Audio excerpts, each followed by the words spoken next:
Adaaaaaaa! Rope Break family. Hope you're doing good this Tuesday morning. Monday Night Raw, of course, was last night, and I'm honestly surprised how good the show was. Now, I'm not saying it was great, fantastic. I would go back and rewatch it again for 3 hours, but compared to what we're seeing, there was a lot of good stuff. There was, good matches, good, promo packages, highlights, and good build for not only next week, but for the Royal Rumble as well.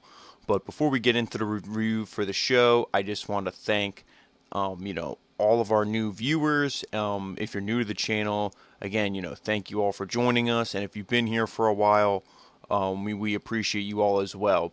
But please, we want this podcast to really grow, and we want Rope Break to be a brand in wrestling, go in the future and, from here on forward. So please, share the podcast, comment below. We really want a lot more fan interaction. But let's get right into the review.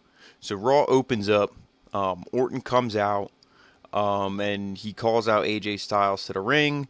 He said that he's going to show him why he's a favorite to win the Royal Rumble, and he's going to show him the 3 most famous letters in WWE. So, just kind of basic, a little bit of Royal Rumble hype, and the same shtick we hear from Randy Orton, the 3 most dangerous letters, blah, blah, blah. So then out comes AJ Styles, and then AJ asks why he called him out here. He's like, was it to brag? He's like, yeah, I know you fooled me with your injury. He's like, what, now you think you're a favorite to win the Rumble just because of that? And he's like, maybe Orton didn't see what he did last week. He's like, I hit my own RKO, and people were saying that the RKO that I hit was phenomenal. So, AJ Styles, phenomenal one again, trying to just joke around, and it's like, all right, let's get to the main point of this. You guys are just joking around, but let's get to what we really want to see. So then he says that maybe, like he said, that RKO he did was so phenomenal, maybe that's all he needs to throw 29 other guys over the rope and win. And he said that includes you, Lesnar, and as soon as he says that, before he can say who else, Drew McIntyre comes out. And Drew mocks how tough, his opponents are, like the conga line. He's like, oh, like you two guys are feuding and you're 2 really tough guys, but I've had to deal with tough guys of my own. The conga line was, they gave me a run for my money last week. So, again, Drew McIntyre, he's coming off a lot more lighthearted, but he's still a beast. He's still a monster. He's still that guy we really want to root for, but he went from being a heel now, I would say he's pretty much face. I wouldn't say that he's a heel at all at this point. The way he jokes around, and he gets like the approval and the support from the crowd every time he comes out there. He tries to interact with the crowd and get the crowd on his side. So that's definitely like a babyface tactic. And he says that it seems, what he's seeing out here is just pretty much an RKO measuring contest, and that his Claymore is bigger. So I laughed at that. I thought it was pretty funny. And then he asked Kentucky if they want to see them talk all night. Of course, the crowd boos. He's like, or do you want to see a fight? Crowd goes crazy. So we get a triple threat match to start the show. So the OC, they come out early, and of course, they're going to try to help Styles. His goons, of course, got to come out there. And they're immediately, they eat an RKO and a Claymore kick. So they're pretty much out of this. Then we get 2 Glasgow kisses, one on Orton, one on Styles, and then a future shock DDT on Styles. So McIntyre, he gets the advantage early on here. Orton and Styles, they fight back against Drew using the steel steps to the outside. They take him out pretty much for the rest of the match until the ending. Styles, again, he mocks Orton, and he hits him with a draping DDT. Orton counters Styles' RKO, but he hits a Pele kick onto Orton. And then Orton sets up Styles for a Styles clash. So now he's mocking AJ, and he actually hits it for a near fall. So they were like, oh my God, if Styles would have got pinned with his own move, how embarrassing, blah, blah, blah. And then Styles counters an RKO by Randy Orton with a roll-up.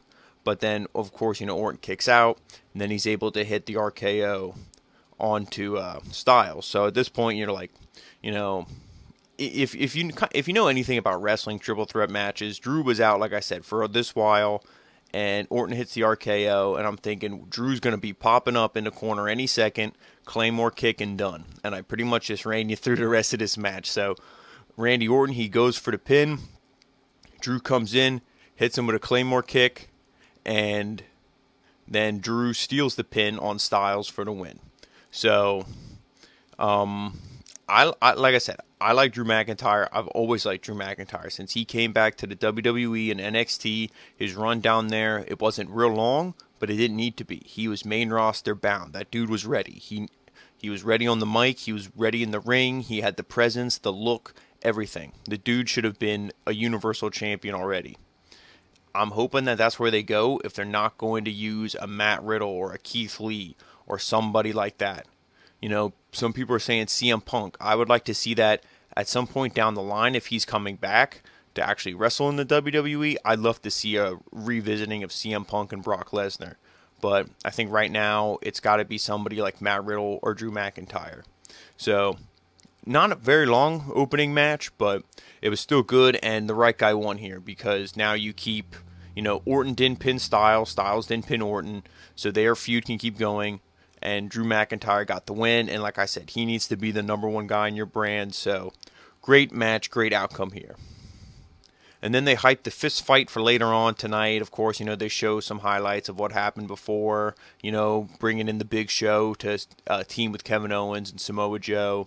So they just run over stuff from that. Then it cuts to Seth Rollins, and he's with AOP. He asked them if they're excited for this opportunity, and he said that no one can stop them. He asked them if KO, Joe, or the Big Show can stop them. They say no. And Seth Rollins, he's just really getting into that Messiah of Monday Night Raw and that heel gimmick, that holier than thou. He feels like everything he does, he said he sacrificed more than anyone else on this brand, and he said tonight he will show everyone what happens when they don't embrace the vision of the Monday Night Messiah. So again, we're getting Rollins and AOP each and every week we see them. I feel like they're getting more and more comfortable in that role. Mostly Rollins, because AOP, they don't really say too much. They speak in their native language.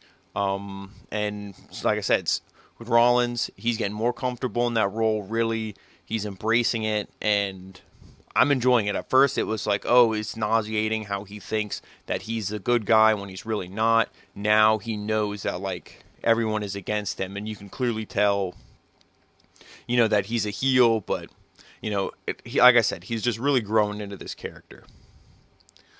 So then we get Ricochet versus Mojo Rawley, and, how did you think this one was going to go? So Ricochet dominated most of this match, Hurricane Ranas, he was using his quickness to keep control.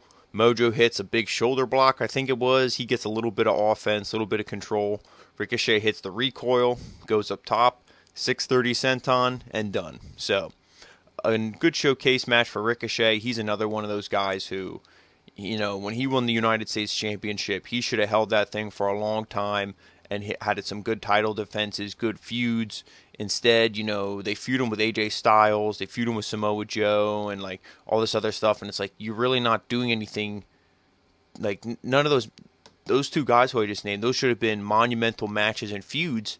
And pretty much, unless you're someone like us who has to keep track of all this stuff, you're going to forget that even feuded with these guys. Because WWE, they don't make anything feel special. And that's the one thing with Ricochet. Ricochet was something that no matter where he wrestled, Prince Puma, before coming here, no matter what he did, everything and every match he did felt special. Now in WWE, he doesn't feel special. So, a win here, I'm not saying that this fixes anything, because it doesn't. But hopefully they're getting him on the right track. So then we go to the Street Profits backstage, and they're talking about Ricochet, the fist fight later on. They mentioned Becky Lynch and Asuka, and then they talk about the Queen, Charlotte, and they said some other stuff in there. They made something with the fist fight. They're oh, somebody better pull out their phone, record it, and World Star, for this famous, if you know anything fight videos and stuff on the internet when people film it. It's at this point, sometimes the Street Profits, when they do this, it makes me laugh. Here tonight, I didn't find any humor in it. And I don't know if they're writing this stuff or if you have some goon in the freaking back who doesn't know anything, if he's coming up with this stuff for them. But sometimes they come out there, like I said, and they say stuff that's genuinely funny and it's entertaining. Tonight, it was cringy. Like, why do you even need to have them be on the show? I'd rather have this time. You could have made that opening match, the triple threat match, be a little bit longer. You could have added this time to the main event. You could have done something. We didn't really need to see them tonight. So, speaking of things that we did not need to see tonight, we get Sarah Logan and Charlotte Flair yet again. Who was this for? Who asked for this? We had, Sarah Logan. She was losing to Charlotte Flair. She was losing to Chelsea Green on house shows. Sarah Logan, why did, what is even the purpose? They tried to, make Sarah Logan, they bring her back in. She was on the Survivor Series team. They do all this stuff, and she's essentially just a jobber. If you can bring local enhancement talent for Eric Rowan every week, you can bring local enhancement talent women for Charlotte Flair. She doesn't need to keep killing somebody who's on your main roster who you should be building up to be a credible opponent. She doesn't need to keep burying her every week, because now when I see Sarah Logan, I don't think, oh, maybe she'll win. I think, oh, how fast until she gets her ass kicked. And that's a shame. So, and this is another thing. This could have, like I said, this could have been cut from the show, and you could have gave this time to any other match. But instead, we had to see the same shit that we've seen every week from Charlotte. She no-sells offense by any opponent, and she beats them instantly. So they brawl for a little bit on the outside. It's like an 8 or a 9 count when Flair gets back in the ring. And then figure 8, and done. Who gives a shit? That's literally what I have in my notes. Who gives a shit? Who was this for?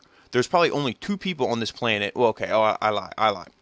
There's 2 people and 1 group of people on this planet who cares about this match. Charlotte Flair, Andrade, and all the Charlotte Flair stans on the internet. The people who just worship Charlotte Flair because they don't know anything because they're stupid. So then we get, go back to Samoa Joe, and he's telling KO, hey, don't worry about the rules, that they'll just leave their opponents lying in waste. And then out comes Big Show. He also reassures Kevin Owens. He's like, hey, man, don't worry. I got this 7XL size fist. So that's all we need, And he's like, and I'm about to reintroduce this bad boy to Seth Rollins.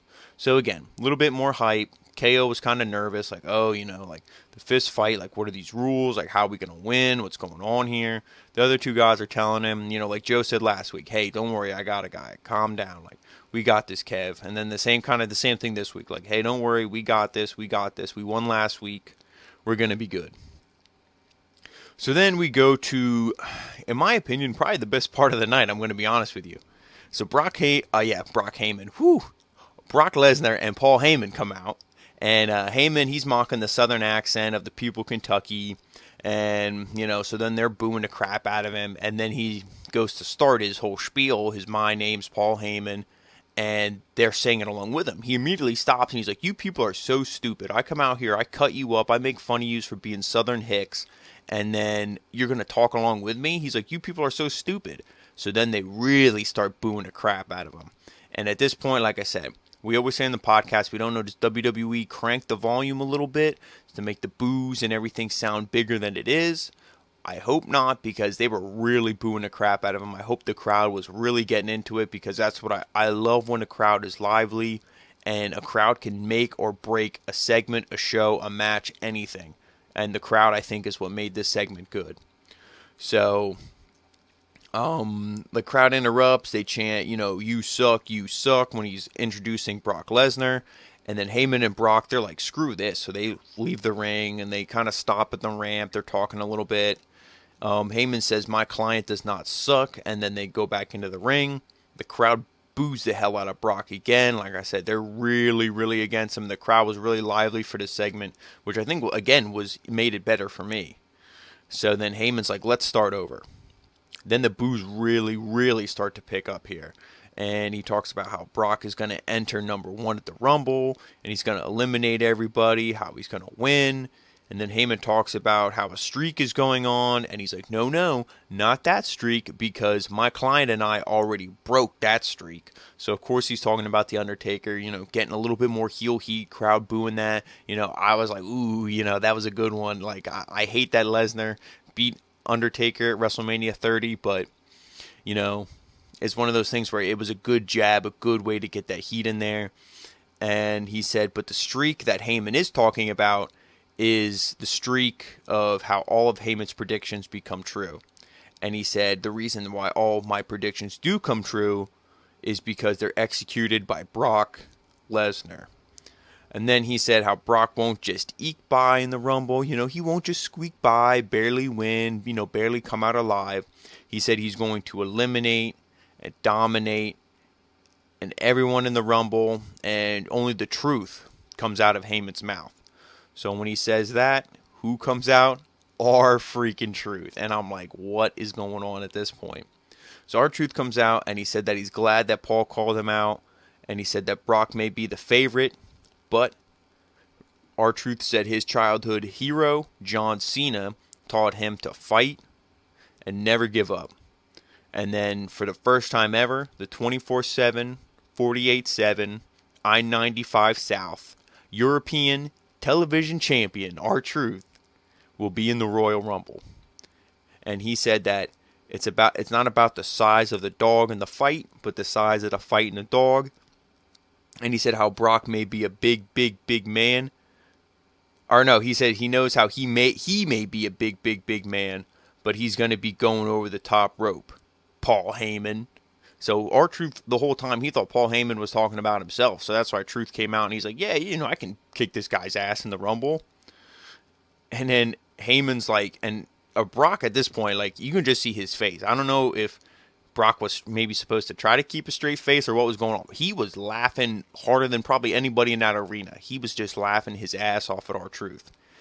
And Heyman said, I'm not in the Rumble. He's like, I think he called them a bong hit or something. Like, he's like, he's like, what are you even talking about? Like, I'm not in the Rumble. He's like, Brock is. And then Truth said, wait, you're not in it? And then the look on his face was like, oh my God. Like he just saw a ghost. Like he was so terrified. And he's like, you know what? Then I would like to declare that I am not going to be in the Royal Rumble match. So Truth withdrew himself from the match, and he said that Heyman never shuts up. And he doesn't like how he gives away spoilers. That he's like, I don't like spoilers. He's like, so I don't like you because you give them away. And he said he doesn't want to be in the Rumble and go to Sioux Falls City. And Heyman screams, it's Suplex City. And then he's like, nobody likes you, Truth. And the Truth asks Brock, what's up? Like his theme, what's up? So he asks him, what's up? And then Brock clotheslines him, picks him up, F5. Truth is just laying there. He's done. And then Brock goes, that's what's up. So, again, great segment, hyping the Royal Rumble. Anytime Heyman's out there, it was going to be something good. And they couldn't just have done the same thing where he comes out and says, oh, Lesnar #1, blah, blah, blah. It's not a prediction. It's a spoiler. You had to do something to spice it up because we got that last week. They had our Truth in here. I mean, to me, it was enjoyable. This was funny. And again, like, Lesnar looks good. You obviously knew Truth wasn't going to kick his ass or do anything like that. It was just a fun little segment. It made me laugh. A little break in the action. And our Truth, I mean, how can you not like this guy? You definitely wish that I feel he deserves more than the 24/7 championship. I'm glad last year, I mean, it wasn't a very long title reign, but he had the United States Championship for a little bit.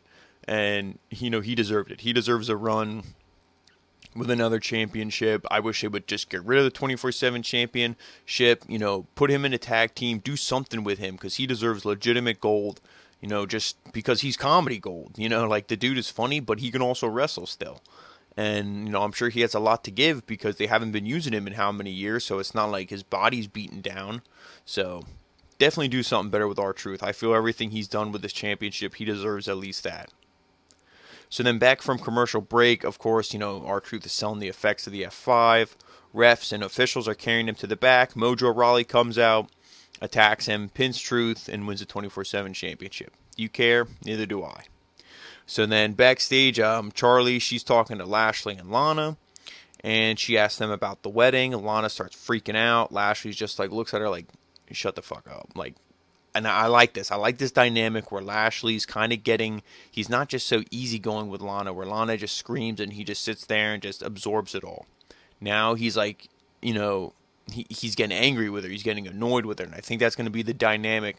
At the end of this feud, Lashley's probably going to like rip up their marriage, certificate or whatever. Or he's like, I'm divorcing you, blah, blah, blah. Like, I feel like that's just how it's going to go because Lashley's not going to win to blow off this feud. He's going to lose, and then I think he's going to leave Lana.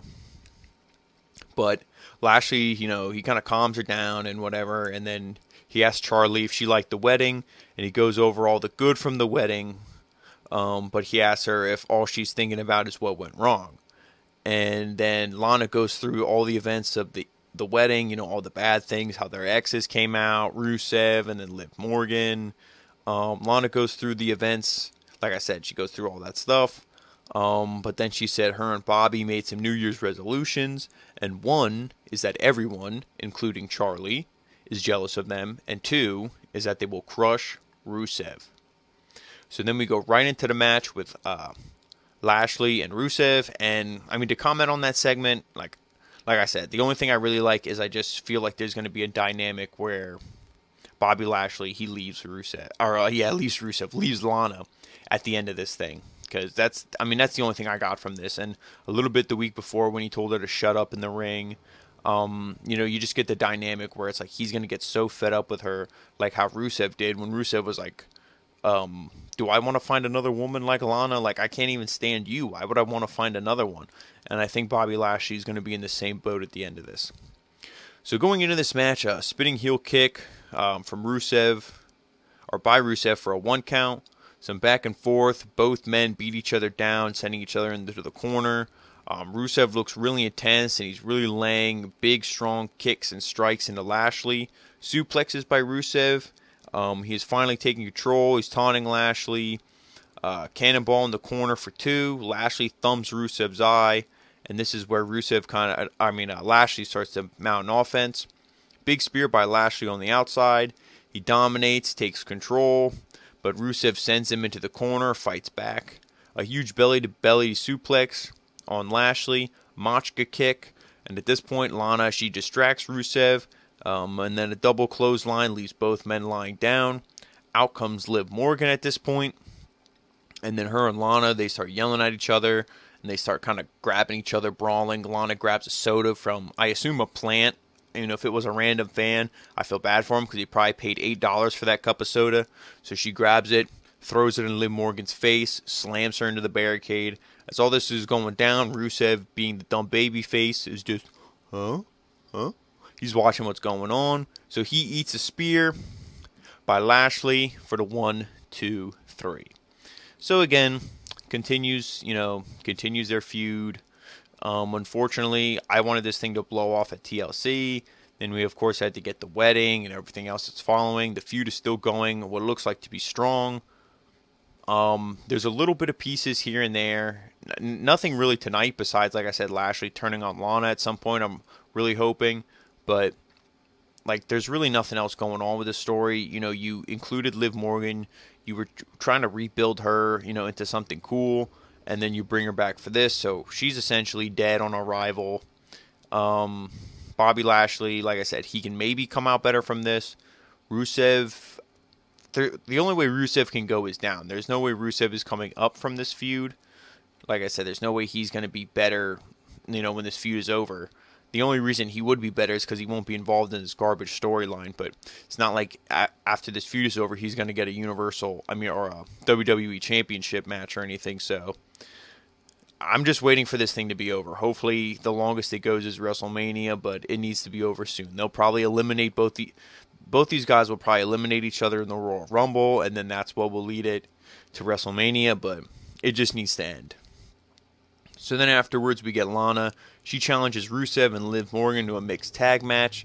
And Lashley's, again, we get more Lashley being pissed at Lana because he's like, I just had a tough fight with Rusev tonight.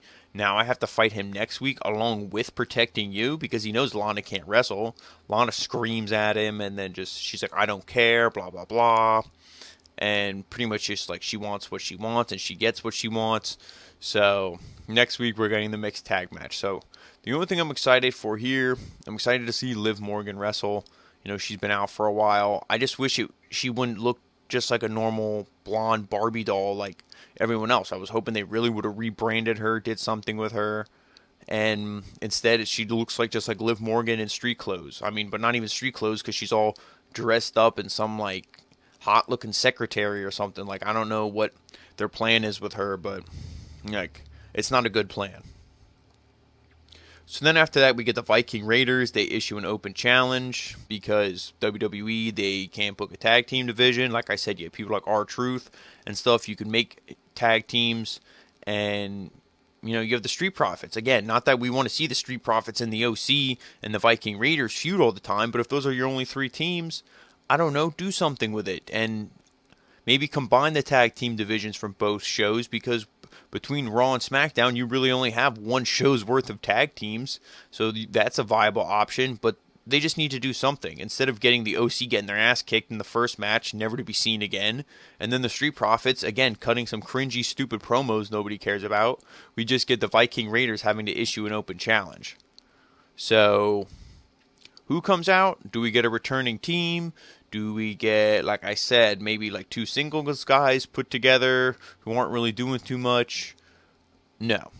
We get the Singh brothers. So they come out, double lawn dart, they get thrown into each other on the outside, back in the ring, Viking experience, and done. You care? No. Another segment where we don't care. You could have took this time, put it in literally any other match besides the Bobby Lashley-Rusev match, and the show would have been better for it.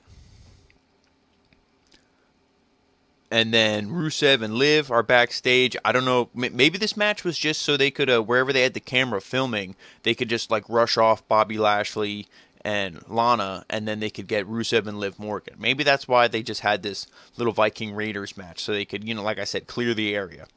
But Rusev and Liv are backstage, and Rusev says how Bob and Lana are a waste of his breath.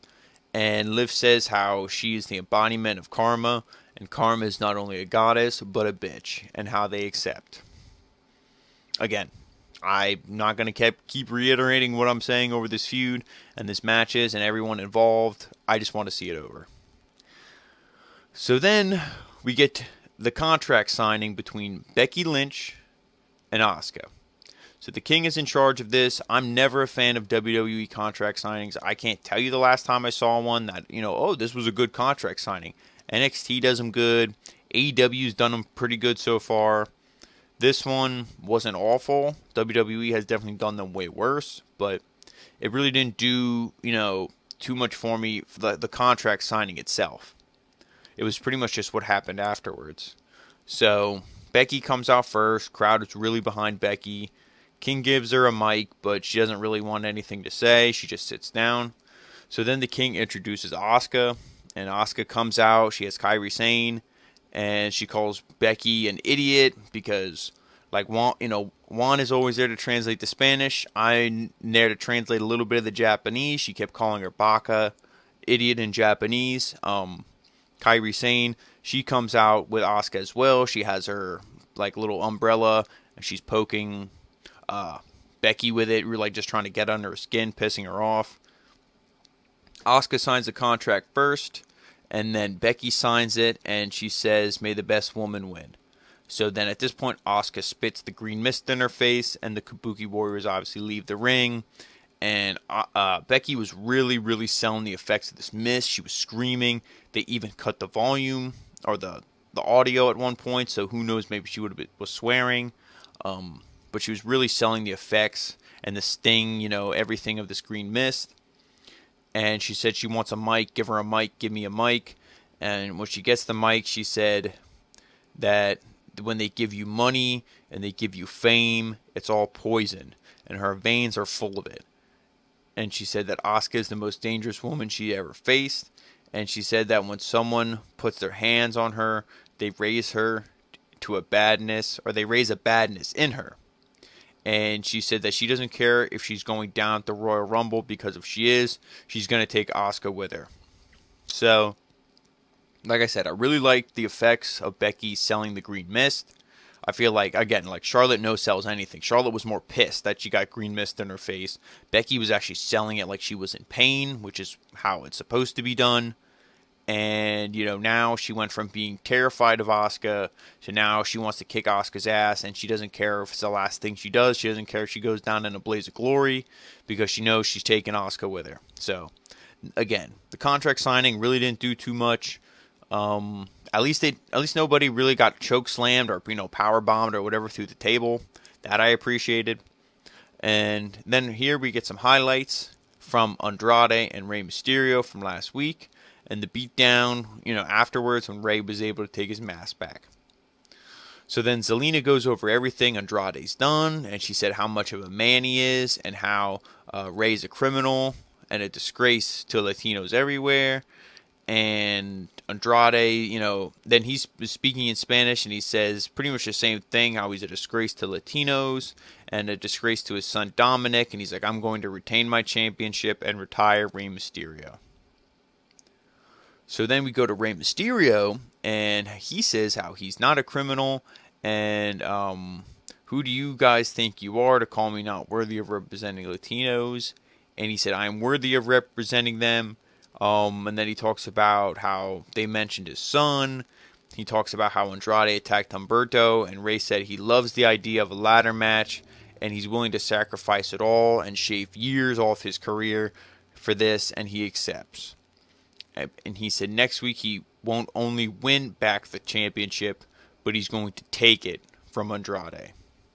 So, I don't know who else you're going to take the championship from. He's the one who has it. So, other than that little weird ending to the promo, it was a good fiery promo. Same thing from Andrade and Zelina. I do like when they mix in the Spanish with the English. I think that's cool. Gives it a nice feel. Because I'm the same way. I'm a fan when Asuka's out there speaking Japanese. I'd rather have them speak a language that they're more comfortable with and have somebody translate or do something like that. So then we get to a match. Speaking of matches that, Andrade and Buddy Murphy, or I'm not Andrade and Buddy Murphy, Andrade and Rey Mysterio, we get Aleister Black and Buddy Murphy. But they did announce, like I said, with this match and everything next week, it's a ladder match. So the ladder match, I'm looking forward to it. Obviously, Rey Mysterio and Andrade, everything we've seen from them has been great. But I don't know. I feel like this, to me, almost reminds me this should be a WrestleMania match or a pay-per-view match. To give it away here, I don't know if there's going to be a screwy finish. Maybe Rey takes some huge bump or something, and they stop the match, and then Rey builds his way back up, challenges Andrade at WrestleMania. I don't know what you're going to do, because I don't think you can blow off this feud on the Raw before the Royal Rumble. To me, that just seems weird, and the timing just seems off for that. So I hope that next week isn't their last match, for this feud. So, but it's, again, like I said, the show, they did stuff. They're building intrigue. They're building this for next week. Next week now, I'm going to want to tune in, not just because we review the show, but I'm going to want to tune in just to see this match. So, again, WWE there. They're trying to, retain viewers from one week to the next. So you got to applaud that aspect. But, let's get done on everything. Let's show that much focus and care, not just for this storyline, but for your women's division, your tag team division, everything else. So then we get to, like I said, a match, our matchup we've seen multiple times, but it doesn't get old no matter how many times we see it. Aleister Black and Buddy Murphy. And even though, like I said, it doesn't get old and you could watch these guys wrestle forever, they can only do so much, especially on free television. So we're going to jump ahead a little bit here in the match. Murphy with a series of kicks. He's able to hit a moonsault for a near fall. Fight forever chance, breakout. Murphy hits the Murphy's Law, and he actually gets the 3 count, but Black had his foot on the rope. Murphy can't believe it, and another exchange of punches. And then Murphy lifts Black like he does for the Black Mass, but Black avoids the kick, and then he hits a Black Mass of his own. And this should have been the end of the match, Black Mass should be like an RKO. It's hit, it's done, good night. The ref 1, 2, and he stops the count because apparently Aleister Black or Buddy Murphy's shoulder was up. Was it up? I don't have DVR. I can't rewind it. And of course, WWE on their YouTube, they're not showing it. So this to me, and I asked Juan the same thing. We did not think that this looked like his shoulder was up. This was a botch. Maybe, I don't know what they're going for. You're trying to make it that, maybe the Black Mass isn't a guaranteed victory, or you're trying to make Buddy Murphy look good, or both, or a botch. I don't know what it was, but it was definitely unfortunate because the black mass should have been something that's protected. And it's not like, Aleister Black is ruined now. It's not like, oh, the guy's, he's junk, he's canceled, throw him away. No, he's still good, but it's just the principle of it. Like, why did you need to have Murphy kick out or not have his shoulder down for this black mass to just only eat another black mass from a pissed off looking Aleister Black? If looks could kill, that ref probably would have been shot dead. But, he just hits another black mass from the victory. So it's like, okay, why couldn't you have just ended it off the first one?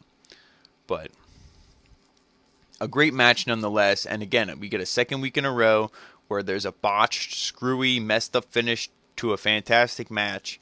And that's all that people are going to talk about. Nobody's going to talk about how great this match was. Last week, nobody talked about how good Andrade and Rey Mysterio is. All you talked about was the botch ending. With taking Zelina Vega in the ring, and or when Rey hit Zelina, and then Andrade went for the pin. The ref was like, no. He stopped it. And then when Rey checked, Zelina went back in the ring, and then Andrade was able to hit the hammerlock DDT. This week, we get, Black. He hits the black mass. Should have been done. Murphy had his shoulder up, and then Black had just had to hit it again. So that's all you're going to be talking about is just this botch. You're not going to talk about how great the match was, unfortunately. So then, speaking of things that aren't great, unfortunately, we again get Rowan versus a jobber. How do you think this one went? Iron Claw Slam and done. The only thing of interesting note here is Rowan sends this clown into the barricade. He goes to check on the cage. We get to see what the front of the cage looks like, see the door and stuff. So he reaches his hand in there, pulls it out, all bloody. That's when he does the giant claw, or the Iron Claw Slam, whatever you want to call it, and done. So then, while all this is going on, Buddy Murphy, he's still sitting at ringside. He's upset. He can't believe, 3 times in a row. Like, what does he need to do? Like, what direction does he take here? And of course, when you're directionless, you're lost in life, sometimes all you need is a messiah. So we go now to the main event. The street fight. The thing we were all looking forward to, right? Of course. So we get Seth Rollins and the AOP versus Kevin Owens, Samoa Joe, and the Big Show. So, Big Show comes out first, and of course he gets jumped by the heels. They start beating him down. Kevin Owens and Joe, they run out to make the save. Big Show and Rollins, they're kind of brawling more towards the ring. And then the other 4 guys are fighting at the ramp and the announce tables. So then KO, like I said, all these guys are fighting down there. And if you know how the Raw stage is set up, you have the stage and then you have like the Titantron. But instead of it being like a straight, like a Tron, how it's like the video, it's almost like if this is the flat stage, like it's curved up. So it has this weird, like if you're a skateboarder, almost like a ramp kind of. Well, KO runs on this thing. He does like a freaking ninja run. He runs up the wall and he flips off, takes out AOP. It was a great looking spot. Like when I saw this, I'm like, you kidding me? Like this is insane. But I think KO might have hit his head or his neck, shoulders. He definitely landed rough on that. But he takes out AOP. And then Joe, he grabs Akam, sets him on the ramp. And then he does a senton and puts him through the table. And then, we get Big Show. He's fighting Rollins down in the ring. He sends Rollins to the outside. Rollins knows he can't take Big Show one-on-one. He knows he's going to get his ass kicked. He's going to get, the knockout punch, and it's going to be the end for him. So he crawls his way over to Buddy Murphy, and he's like, oh, please help us. Please help us. And then Big Show's like, hey, come here. So he grabs Seth Rollins, takes him back in the ring. He hits a choke slam. Then he's going for the KO punch. He's ready to end this thing. But Murphy low blows him. And then at this point, they throw Big Show through a table that they set up in the corner. And then AOP, they were able to fight back against Samoa Joe and Kevin Owens. So then they sent both of them through the announce table. Then AOP, they come down to the ring. They double powerbomb Big Show. Then Murphy holds him. Rollins hits the stomp. And then at the end of this thing, all 4 men. We get AOP, the Messiah Monday Night Raw, Seth Rollins, and Buddy Murphy, the newest disciple. All four of them, standing tall as the show goes off the air. So, wasn't a very long main event. The whole, match itself and everything, maybe 6-7 minutes. Not very long. It was cool. Like I said, the Kevin Owens spot was insane. Joe, doing a senton through the table was pretty sweet. But the main thing to take from this is Buddy Murphy. He's teams up now with Seth Rollins. And to me, that's a good direction for him, because what else were you going to do with him? He lost 3 times to Aleister Black. Aleister Black's one of those guys like Drew McIntyre where he needs to be the face of this brand. So they're obviously building him up. And unfortunately, Buddy Murphy had to lose to him now 3 times. Where do you go with Buddy Murphy? This was anybody else, he would have just been, hey, you lost. So be it. Go back to catering. We'll use you again in a couple months. Buddy Murphy must have a guardian angel out there looking for him or some shit, because he goes from that, and it makes sense storyline-wise. He lost. Where does he go? He has no direction. You have no direction. Why don't you team up with Seth Rollins, the guy who claims he knows it all and how he's the savior, the Messiah of Monday Night Raw. So it was a perfect setup, and I really enjoyed it. And like I said, Buddy Murphy, he's only going to benefit from this, because they're not going to have Seth Rollins in his new heel faction lose all the time. So he'll get some wins under his belt. And you could even do something where you have Buddy Murphy at some point feud with Seth Rollins. Or they have a match. Maybe Seth, he uses Murphy as his muscle and this and that. And Seth is able to get a championship match out of it and win. And then Murphy's like, hey, what about me? What about my turn? And then, you do something with that. Or you turn Buddy Murphy back to a face and, you feud him with Seth Rollins. There's definitely so much you could do here. So I'm really excited for that. But overall, the show was pretty good. Like I said, you had the Charlotte Flair, Bobby Lashley, Sarah Logan, the Street Profits. You had some segments here that we really didn't need, but a lot of the show, the long segments and the stuff that really mattered was good. Heyman, the opening match, the Asuka and Becky contract signing. There's definitely some stuff here in the show. Everything with Andrade, Rey Mysterio hyping for next week. But there's definitely enough stuff in the show that keeps you interested in wanting to watch next week. And, like I said, even though we review it, so we're definitely going to be watching next week. I'm looking forward to that ladder match. I want to see what they do, if they have Andrade win, or if he just straight up loses, or Rey Mysterio if he just straight up loses, because then where does he go from here? But I'm definitely really excited to see.